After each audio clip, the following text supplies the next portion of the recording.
午餐肉你都是怎么吃的呢？通常很多朋友喜欢用午餐肉来炒饭或者涮个火锅。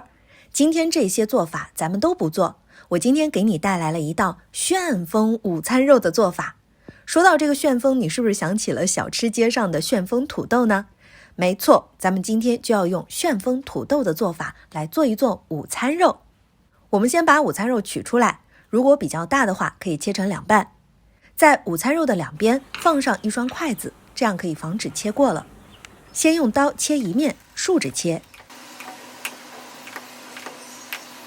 一面切好之后，把它翻过来，继续斜着切另外一面。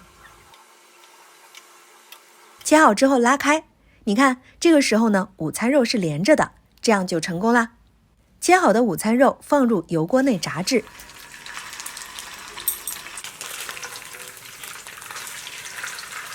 炸到表皮金黄酥脆就可以取出来了。